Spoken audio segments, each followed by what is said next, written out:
Ukrainiako gerraren jarraipen etengabea hedabideetan, gertakarien inguruko iritziak bata bestearen atzetik, irudiak eta informazio zaparrada etengabea. Egunkarietan, irratian, sare sozialetan eta telebistan jasotzen dugun informazioak sozialki duen eraginaz arituko gara gaur. Komunikabideetan esaten denaz eta ez denaz, eta horrek guztia jokatzen duen paperaz gure negokoan. Hau guztia gaur Burdin Hasian. Ongi etorri.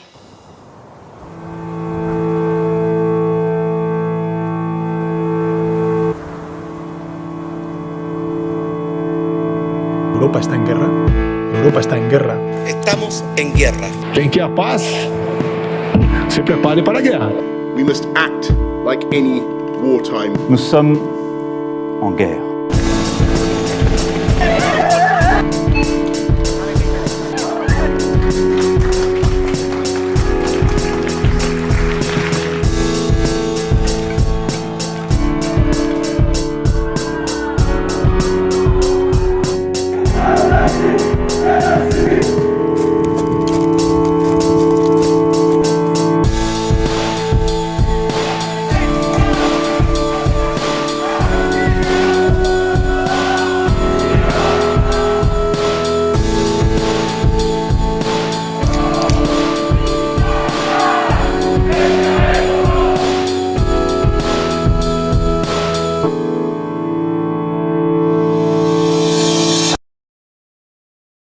Gabon eta ongi etorri gaurko saiora, gaur nirekin Peio Ormazabal.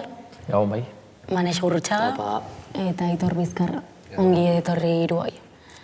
Tira, gaien sartu baino lehen, beti bezala aktualitatearen atalan sartuko gara eta ikus ditzagun aste honetako albiste nagusiak.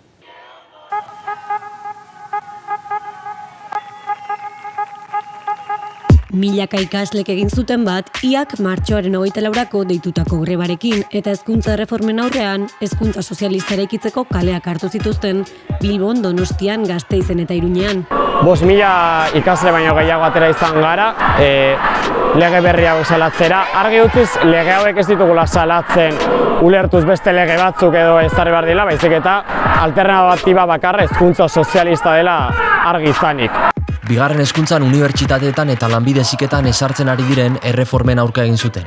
Gordina izan zen goizean goizetik piketen aurkako errepresioa bereziki Gasteizen. Izan ere, Arabako hiriburuan ertzaintzak 34 gazte atxilotu zituen istiluak eragitea egotzita. Gauzak horrela, horiei elkartasuna adierazi zieten Euskal Herriko hainbat txokotan. Mobilizazioek abiarazte horretikan, zenbait lekutan piketak aurrera eraman ditugu eta Gasteizko kampuseko piketetan 34 atxilotu egon dira. Hori dela eta gaur arratsaldean kontzentrazioa burutu izan dugu hemen Virgen Blancan berai elkartasuna adieraztiz. Oraintxe bertan 15 bat kide jada askatuak izan dira eta besteak askatuak izatearen zain gaude. EHU eta Segurtasun Sailari exijitu diete bertan behera utz ditzatela atxilotuen aurkako akusazioak. Poloniak maiatzaren 29 arteko behin-behineko espetxe zigorra ezarri dio Pablo González kazetariari espioitza akusaziopean. Gonzálezen familiak salatu du oraindik ere ez duela harekin hitz egiterik lortu, ez da konfiantzazko abokatuak ere. Hain justu bere kazetaritza estatusa baliatuta Errusiarentzako lan egitea egotzi diote, baina oraindik ez dute zehaztu noiz epaituko duten 10 urterainokoa izan daiteke kartzela zigorra. Gobernuak hartu dituen azken neurriekin nahikoa ez eta garraiolariek greban jarraituko dutela adierazi dute. Izan ere, azken asteetako negoziaketen ondoren 20 zentimo merketuko da erregaien prezioa. Merketze horretan 15 zentimo bere gain hartuko ditu gobernuak eta 5 erregai enpresek. Gobernuak hala uste bazuen ere, erregaien garestitzea konpentsatzeko neurriek ez dute autonomo txikien haserrea gelditzerik lortu. Hain zuzen ere, diru laguntza horiek enpresa handien artean banatuko dituztela uste dute greban daudenek. Hala, aurrera egingo dute deialdiarekin. Testu inguru horretan, atzera egin du Espainiako gobernuak eta oraingoz ez du argindarraren prezioa mugatzerik eskatuko. Europar Batasunari eskatu behar omen zion handizkako merkatuen argindarraren prezioa mugatzeko. Orduko megabatioaren prezioa gehienez 180 eurokoa izan zedin. Ez bairik gabe, neurri polemikoak hartu ditu Espainiako gobernuak azken asteetan.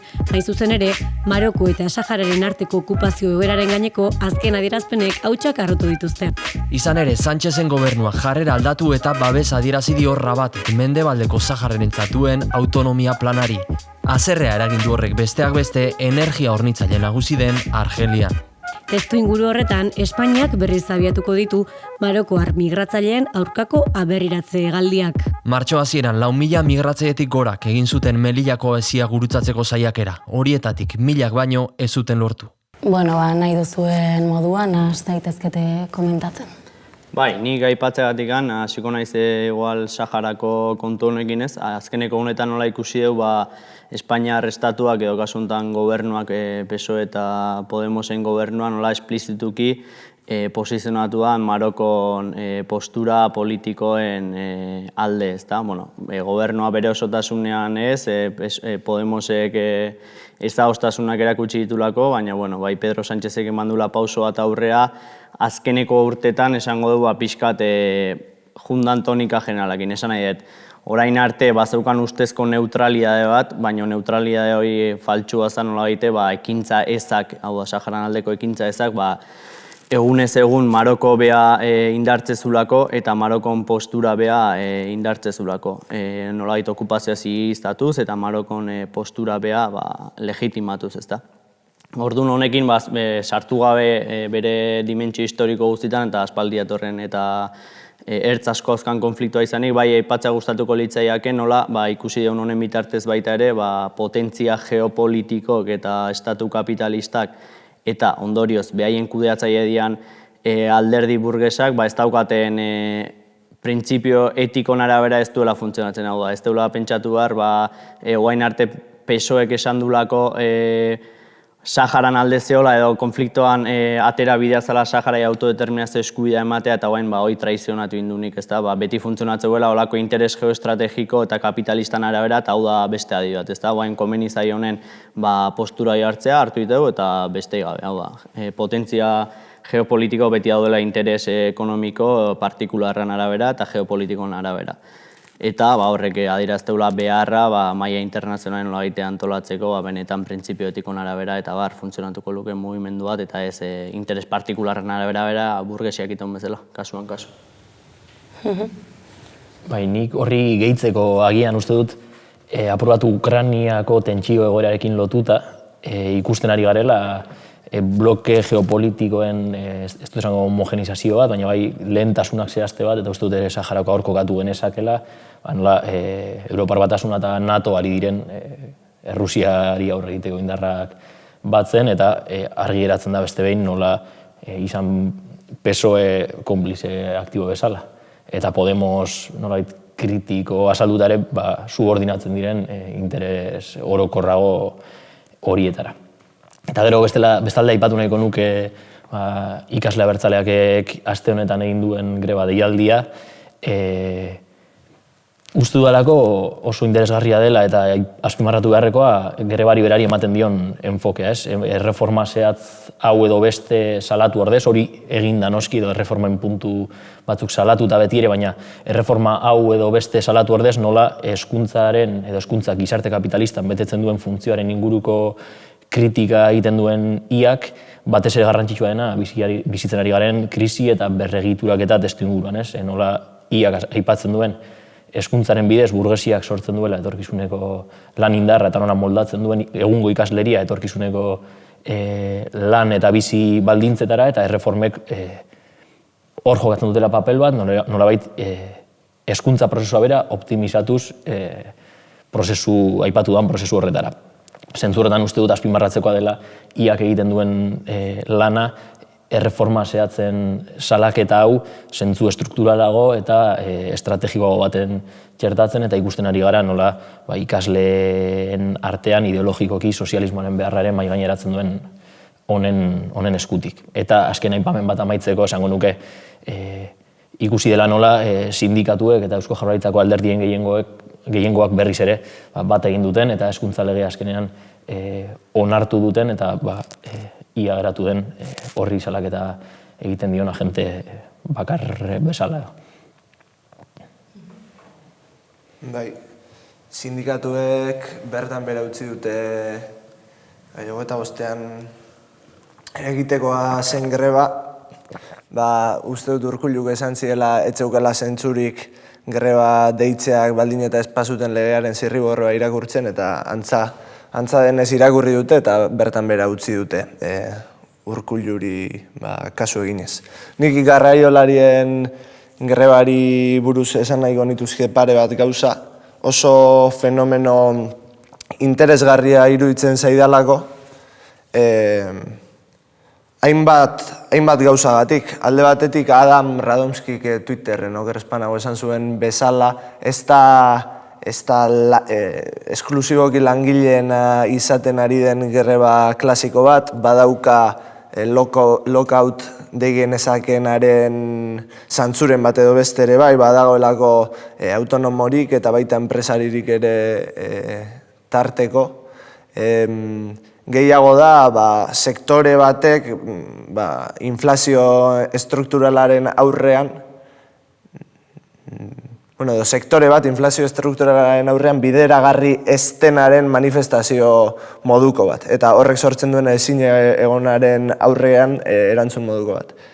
Akaso, prezioen igoerari lotutako greba eredu ez dakit berri baten zantzuak edo ikus genitzake hor. Eta gainera, naiz eta gogorra den horrelako greba bati luze eustea, dauzkan kostuengatik eta abar, orain gertatzen dena da, garraiolariek ezin dutela greba bertan bera utzi ere berriz lanari ekiteko, orain dauden baldintzetan, hain zuzen ere, horrela ere dirua galtzen dutelako. Badago horrelako blokeo egiturazko bat garraioaren sektorean, eta nahiko egoera interesgarria dela iruditzen zait. Baita ere, hornikuntzak ateetan eragin dezakeen, epela aurrera eragin dezakeen desorekagatik eta horregatik guztiagatik. Ez dute egia esan posizio bat klarua hartzen auzi honetan, ez daukadalako oso argi, baina fenomeno gisa oso bitxia iruditzen zait. Txanguratsua.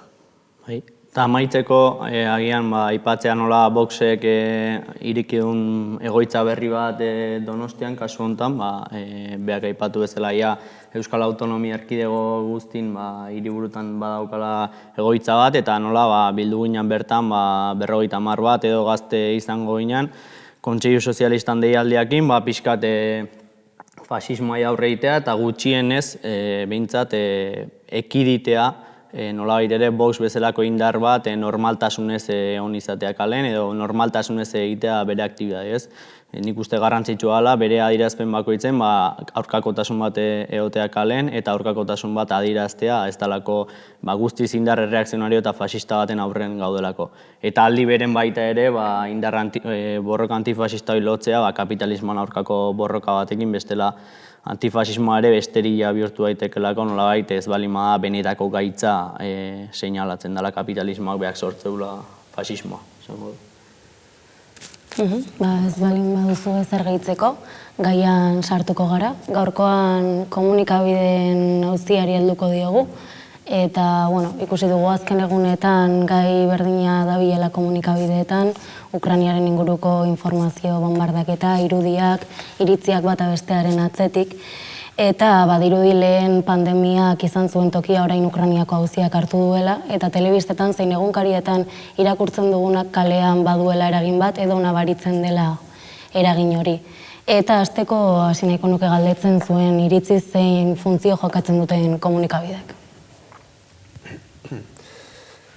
Nik uste dut komunikabideen gai zehatz hau industria kulturalaren gai zabalagoan behar dela txertatu. Eta horretarako abiapuntu gisa interesgarria iruditzen zait hartzea, Adornok eta Horkheimerrek industria kulturalari buruzko testu oinarrizko horretan konstatazio bat egin zuten hasieran. Eta esaten zuten, hemen bertan bera geratu da, edo jada ez da baliozkoa, edo agortu eginda tesi soziologiko hori esaten duena sistema religioso handiak eta gizarte aurrekapitalistetako ondarrak desagertzearekin batera hemen kaos kultural bat sortuko dela. Hain zuzen ere, industria kulturalak egiten duena da sistema kulturala produzitu edo nola esatearren sistema soziala kulturalki erreproduzitu. Irratiek, zinemak, telebistak, prensak eta bar osatzen dute horrelako zentzu komunaren ekoizpen sistema nahiko harmoniko bat, bai ekonomikoki, adibidez, Estatu Batuetako 6 enpresa handik mundu mailako, nola esaten da, audientziaren 70% kontrolatzen dutelako, munduko biztanleriaren 70% errealitatea nola perzibitzen duten determinatzen dutelako. Eta baita, alde batetik, zentzu orokorreta oinarrizko batean, sortzen dutelako ulermen marko komun bat, egunerokotasunean Ukrainiako gerra egon zeinez sortzen dute horrelako ulermen marko komun bat, eta gero horrekin ematen dute bide horrelako momentu tirabiratsuagoetan konjuntura eraban markatzeko. Bai, eta baita ere horrekin lotuta, oso lotuta ikusten nahi gana gaur egun Aitorre komentatzen konjunturan zein indar daukaten enpresa hauek eta kapital honek, ezta? Nola baite sistema kulturaloi ikusteala edo begibistakoa bihurtzeala egunerokotasunen ikuste deunen ze gaitasun daukaten pertsonan burutan interbenitzeko gai zehatz batekin, Ukrainiakoakin, baten Ukrainiako zentralitatean eta mundu guztiak Ukrainiataz hitz egin behar du. Bai, telebista, baina baita ere taberna jeste ganen, edo baita ere Twitterrea sartze ganen, edo dana alakoa, ezta?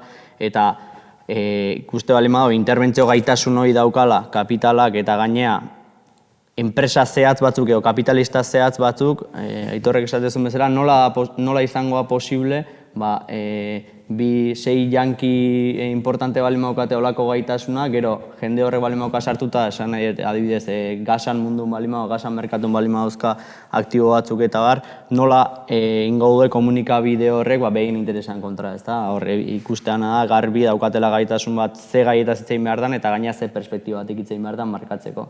Eta hori da, funtzio nagusina gaur egun mediotatik jartzeiguna.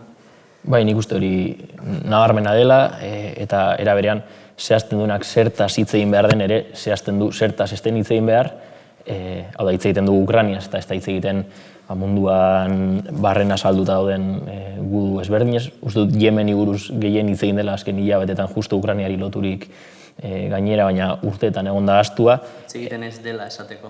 Hori da, nola gaite gainera Ukrainiar gerrarekiko posizio kritiko bat izan dutene, aipatzen dute Yemen, baina esan dut komunikabidek era bat isildu dute barbarie hori, eta era berean uste dut komunikabidek ere egiten dutela isildu errealitatearen parte bat. Ukrainiari buruz hitz egiten dena, ez da hitz egiten naziek bertan Azov bataioia desagertu egiten da, edo humanizatu egiten da komunikabidetan, EITB egin zuen elkarrizketa sonatu hura, eta bar, ez? Esango nuke hau da, konjuntura zehazten dutela, eta konjuntura zehazten duenak ere esaten duela zer ezten konjunturala.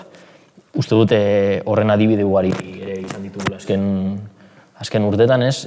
Uste dut gainera burgesian interesei erantzuten dion neurrian mas media guzti honek egiten duela kanpo etxai bat sortu, sistema kapitalisteari berari lotuak dauden zenbait gaitz azaldu alizateko eta beti ere kanpora desplazatu alizateko arreta, ez? Burua etortze zaizkit, irailaren 11ko atentatuetatik aurrera jihadismoak izan duen presentzia eta horrekin nola baldintzatu duten mendebaldeko politika osoa, askatasunen murrizpena, neurri ezberdinak, gerra ezberdinak, gero bapatean nola pandemiak hartu zuen zentralidade guztia, eta ez horiek pandemiak, izik eta pandemian zehar ikusi dugu, aktualitatea baldintzatzeaz gain, aktualitateari begiratzeko modu hori ere baldintzatu dutela, zuk aipatu duzun moduan manez, adibidez, udan denek hitz egiten zuten, gazteek boteioietan sortzen zuten kontagio uholde horretaz, eta handik 3-4 hilabetetara arazoa txertatu gabeko jendea zen, eta bai tabernan, bai lanpostutan jende guztiak horren inguruan hitz egiten zuen.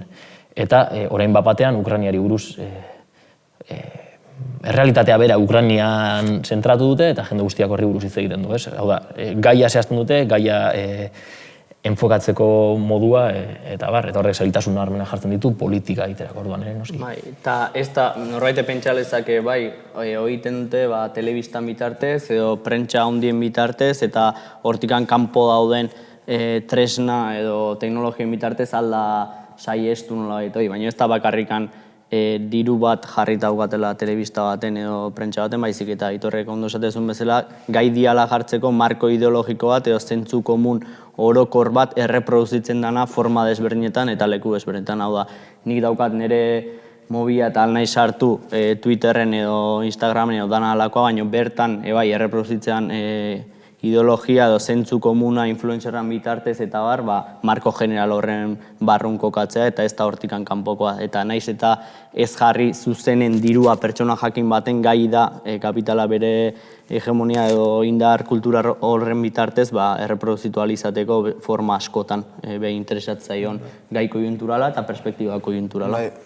Hain zuzen ere hori da are zailago egiten duena nola esatearren komunikazioaren industriari ihes egitea. Alegia, relato bakarra dago, iritzi bakarra dago, funtsean nola esatearren, baina hori zuk ondo esan duzun bezala, hainbat eta hainbat modutan agertzen da. Lehenago aipatu ditun edo Espainiar estatuan A3 Media, Mediaset eta horrelako konglomeratu handiek ez da zenbat telebistak ate eta zenbat irratik ate maneiatzen dituzte eta gainera bakoitzarentzako badaukate horrelako formula bat identitate kapitalista partikularrak dauzkatelako tipifikatuta eta horietako bakoitzarentzako badaukate errealitate hornikuntza modu bat. Nola dita esatearren. Hau da, bilakatzen dute konsumitzailea edo populazioa gai estatistiko eta aldagai batzuk gurutzatu, adina genero arrenta ez dakiz zer, nahi baldin bada arko parlamentarioan beren buruan nola kokatzen duten ezker eskuin, horiek aldagai horiek guztiak kontuan hartuz, hornitzen zaituzte realitatez modu partikularretan. Ikusten dute batzuek el intermedio, beste batzuek el hormiguero, ez da nola esan. Eta sozialdemokrazia eta eskerra dago guztiz sartu horretan. Nola ditezatearen agentzia hauek determinatzen dute ze diskurso darabilen eskerrak ere. Baita ere, nola kapitalak gaidan sortzeko identitate ezberdinak edo anistasun bat irudikatzeko kapitalismoan barrun, identitate geroz eta anitzagok eta baina guztiz kontrolatuta duen eta guztiz merkatu bat suposatzegoen kapitalantzat Aitorrek esatezun bezala, daukazu programa bat izan ezkontzatako soinekoan ingurun edo ez dakizenen ingurun edo guztiz dibertsifikatua eta emateuna nolabaiteko disientzia bat izan daitekeena marko ideologiko general horri bakarrik handan merkatu berri bat dan disientzia zaindu bat edo marko general horren konkretizazio zehatz bat, ustezko anistasun faltsu baten ezkutatuta. Nik uste ideia hori oso garrantzitsua dela, askotan simplifikatu egiten delako eta esaten denean komunikabidek manipulatu egiten dutela edo pentsamendu bakar bat esartzen dutela, jendeak irudikatzen duelako nolabaiteko erabateko homogeneidade bat, eta nik uste kapitalismoak egiten duena eta burgesiak oso ondo lortzen duena dela oinarri homogeneo bat duen anistasun izugarri bat sortu, baina beti ere kosmobizio eta kapitalismoaren erreprodukzioari subordinatua, ez? Apur bat, Aitor esaten zenuenari beste ekarpen bat eginez edo, egia da gainera paradoxikoa izan daiteke ere nola anistasun hori komunikatzerako orduan, hau da, nola, ondo azaldu dut, nola enpresa batek edo konglomeratu enpresarial bakarrak, Mediasetek adibidez, izan dezaken programa bat progresistei zuzendua, eta nola konglomeratu horrek berak izan dezaken programa bat zuzendua publiko eskuindarrago bat, hau da, hor ez dagoela kontra esanik, eta nola sortzen dituztela produktu kulturalak audientzia ezberdinentzat zuzendaritza organo berdinetatik inkluso. Zentzu hortan komunikabidek baita ere dira politika behan islada bat, ez da? Una kapitala gestionatzeko bi beso edo bi modu ez, eskubia eta ezkerra, baino marko komun horren baitan edo kapitala jartzeitu mugan baitan, eta zentzu hortan zuk esatzen berdina komunikazio mundun pasatzen zaigunare bai. Bueno, eta horretaz gain aipatu nahiko nuke zentsuraren kontua ere. Duela pare bat aste jakin zen Pablo Gonzalezen atxiloketaren eta inkomunikazioaren inguruan, baita errusiar medio ezberdinen zentsura, eta nitzen nahiko nuke pur bat horren inguruan nola ikusten duzuen zentsura zergatik ze funtziorekin. Bai, aurreko saioan bai pixkata aipatze genuen eta garrantzitsua arazo honi edo fenomeno honi dagokion garrantzia ematea benetan larria izan daitekelako, ezta? Erabiltzen nahi delako Ukrainiako gerra kontestu bezala normalizatzeko eta kulturalki jendeak ontzat emateko olako praktika batzuk. Eta ikusten nahi Europar Batasunan zenbait medio eta sartzeko ezintasuna, baina baita ere Facebook, Twitter eta olako plataforma daukaten indarra, zenbait iritzi zentsuratuz eta beste batzuk ez, aipatzen zen, Facebookek beak jarri ula nola errusiarrak hiltzea Ukrainian bultzatzeuen mezuk ez ditula zentsuratuko, baina beste batzuk bai, ezta? Guztiz arbitrario den gauzak eta mailaketa bat suposatzeuen ere bai jendean pentsamendun eta ez pixkatoi, orduan fenomeno horren garrantzia batez ere azpimarratzean ikuste hemendikan, lehenengo pauso bezala. Bai, nik uste badela beste urratxo bat, hitz egiten egon gara, nola esku gutxi batzuetan dagoen audientzien gehiengoa eta komunikabideen gehiengoa, baina burgesiak ere badauzkala errepresio aparatuak aniztasun horren baitan problematikoa izan daitezkeen iritziak eta bar mozteko, ezta? Hala ere iruditzen zait asko hitz egiten dela adierazpen askatasunaren inguruan, eta uste dut garrantzitsua dela eta defendatu beharreko gauzia dela, baina informatzeko askatasuna ere jarri behar dela mahai gainean, ez? Kontseilu sozialistatatik edo Gedarreko editorialetatik ere jarri izan da mahai gainean auzi hau esan nahi duelako hau da.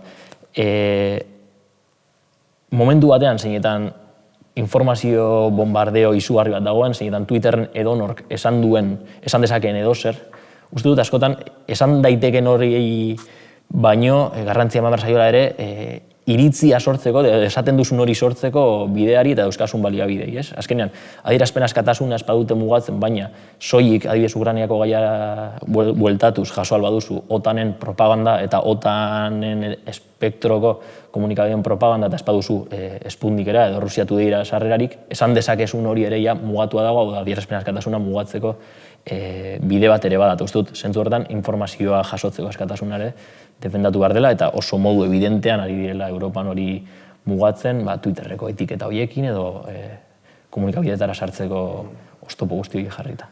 Bai. Eta gero Pablo Gonzalezena, ez da nola esan, Pablo Gonzalez baleukate preso Polonian beharrean ez da egipa. Vietnamen ero, Kuban ero Rusian berean, hau izango litzateke, ez da egit, aterako lirake Pedro Sánchez eta bere politikarien kamarilla guztia manifestaldi batean Pablo González askatu eta horrelakoak esanaz. Kasu honetan ordea, baliabide diplomatikorik ez du jarri Espainiar Estatua jokoan, eta barrez. Hain zuzen ere, lehen esaten genuenaz gain, oinarrizko funtzio hori, komunikabidek betetzen duten oinarrizko funtzio horretaz gain, gauden egoeran, zuzenean gerrako baliabide nabariagoak ere erabiltzen dira, ez? Daukate, hau da, hemen gerra bat dago, nahiz eta inmediatuki militarra Ukrainian eta Rusiaren artean den, hemen gerra bat dago OTANen blokearen eta Errusiak eta akaso, izan daiteke, Txinak ordezkatzen duen blokearen artean, eta OTAN ari da bandera hartzen informazio askatasunarena, desinformazioaren kontra, demokraziarena ez da gizar, eta OTAnek dauka preso, hain zuzen, gatazka hori kubritzera joan den zera bat, kazetari bat, eta ez dira ezer egiten ari. Eta horrek esateguna baita ere esaten nahi zinatenakin nola exigitzeigu manipulazioan eta zentsuran behan kontzeptuare bai handitzea. Hau da, ez dela bakarrikan manipulazioa ez dakit datu zehatz bat gaizki esatea edo ez esatea edo gaizki erabiltzea, baizik eta esaten nahi gen guztiakin, fokoa nun jartzezun, nola jartzezun, gauza guztiei manipulazio dela eta nola erabiltzezun, eta baita ere zentsurana, ez dela bakarrikan indarrez medio bat iztea edo ez iztea, baizik eta informatzeko askatasuna eukitzak gizarteak, horrek implikatzen guztiakin, hasteko gizarteak kritikotasunen ezi behazula informazio askean nahi almazu, eta jende guztiak informazio sarbidean nahi almazu, kritikotasunan ezitako gizarte bat egon behau, baita ere jende bat denboa aukana informatzeko, zegiana jende askok lanangatik eta bere egin beharrengatik egunerokotasunen ez daukala denboa informatzeko, orduan daukana dela egunen 10 minutu ikusteula teleberri eta jazta, ezta. Orduan bai ala garrantzitsua, zentsuran da manipulazioan da guzti horren kontzeptu behak zabaltzean. Manipulazioarena oso nabarmen geratzen ari da. Claro, komunikabidek daukate gaitasuna, beren aparato teknikoarekin gure begirada nora zuzendu erabakitzeko, eta nola gainera. Orduan, esaten dizute, Ukrainiar zibil bajak nola esaten dituzte, aurdun eta erditzear zegoen emakume bat hil dute, edo ez da izen bat emakume erditzear zegoenak hil dituzte, ez da izer, eta Donbaseko baja zibilak, ez duela 8 urtetik gertatzen ari direna, baizik eta oraintsu gertatzen ari diren horiek guztiak nola esaten dituzte. Gainetik, modu guzti zinikoan, eta zehaztu gabe gainera nork eragin dituen baja horiek, edo aurrentzako ospitale bat bombagatu dutela esaten duten, eta gainera ospitale horretan ez daude aurrak, daude Azov batalioikoak eta bar. Eta hori guztia. Orduan, egiten dutena da, gatazka geopolitiko erabat oso konplexu baten irudi guztiz simplea eta alde bakarrekoa eman, jendearen sentimentuak apelatzeko modu sensazionalista baten eta modu masiboan iritzia sortzeko manipulazioaren bidez. Bai, eta hori baita ere gerratik haratago. Esan nahi, nola aipatuzun bezala Ukraina eta Rusiako biktima desberdin kontatzen, baina aldi beren ahitzaizkigu izkutatzen Los Angelesen egunero 100 pertsona kalen biziala, edo goze ziltzeala, edo Afrikan baita ere. Orduan baita ere behin arte nola iteuen maiaketa bat, ez? Oain eman behigu epena Ukrainiako zibilak, noski emateiguela eta hori garbi daola, baina baita ere kapitalismoan biktima dian beste hainbat eta hainbat isilarazi eta ezkutatu dituela. Eta errefusiatuen aferan sortzen ari diren arrazismo basatia, nola ari diren tratatzen letozkeen errefusiatu ukrainiarrak, oraindik virtualki ari dira tratatzen, baina gu harrera herria izango gara, ez da izer, eta bitartean siriakoak eta zerekoak, Afrikan berakoak eta bar, guztiz modu infrahumanoan irakurtzen dira, komunikabidetatik bertatik. Eta eraberean eraikitzen ari diren errusiarrekiko sentimendu, nik esan duke argi fascista izendatu dezakeguna, ez dakite, gainera ze humor estratatzen den nola baitez, ez dakit ze jatetxetan ensaladilla errusiar hori kendu diotela eta hori positiboki saltzea ukrainiareko keinu bezala, edo Italian Dostoievskiri buruzko kurtsilloak suspenditu dituztela ukrainiareko keinu bezala, da errusiar oro bihurtzen dute egoeraren erantzule, arbitrarioki gainera, eta nolabait justifikatu. Historiaren ironiak, ze Dostoievskik esaten zuen, jangoikorik gabe dena izango zela zilegi, hemen gertatzen dena da, jangoiko berri hauekin, era egokian justifikatuzkero dena dela zilegi. Adibidez, Dostoievski moduko eminentzia bat bazterruztea Europan. Bai, nik esango nuke agian amaitzen joateko hitz egin dugun guztionik ere seinalatzen digula egin behar garrantzitsu bat, hau da, ze garrantzitsua den borroka ideologikorako, gerra kultural deitzen dugun horretarako baliabideak sortzea, komunikabide ondo fundamentatuak, kritikoak, serioak edatzea eta indartzea, baina asterisko bat ere jarriko nioke honi, izan ere ez dut uste hau posible denik espada proiektu politiko sendo batekin loturan ematen eta proiektu askorra izan daiteken proiektu politiko batekin lotzen, ez? Badagoelako ere askotan utxean lan ideologikoa egiteko tendentzi bat egon daitekelako, da komunikabideek eta komunikazioak daukan garrantziari erreparatuz, soilik lan komunikatiboa egitea posible dela ere pregonatzen duelako zenbaitek, eta nik uste dut garrantzitsua dela, bai alde batetik komunikazio edo kontrakomunikazio lanaren garrantzia azpimarratzea, baina proiektu politiko eta antolakuntza formekiko loturan egin beharrari azpimarratuko nuke. Bai, proiektu politiko bati ahotsa emateko zentzu baten ez da baita ere, nolabait sozialdemokraziak ulertzeulako koiunturan intervenitzea dela, nolabait ere mundu guztiak burun daukan, mundu guztia hitz egiten nahi dan hortaz berak hitz egitea eta bere bandera altxatzea momentu egokian, ez da, oain mundu guztia Ukraina eta zaida, guk altxako dugu Ukrainian konfliktuan gaineko bandera gure siglekin eta irabaziko dugu masa guzti hori, ez, eta pixkat interbentzio komunista hortikan separatzea esanez, dala garrantzitsua koiunturakin konektatzea gure proposamen politikoa, baina beti ere printzipio estrategikon baitan antolatuta eta nolabait ere interpelazioa eginez, sozialismoan behar hori. Guretzat sozialdemokraziakin ezberdintze gaituna ez dalako garrantzitsua gure bandera altxatzea, baizik eta benetan ekarpena egitea zibilizazio berri baten eraikuntzai. Bale, amaitu zaigu denbora, beraz hemen utziko dugu gaurkoz, eskerrik asko hiruoi parte hartzeagatik, eta beste bat arte.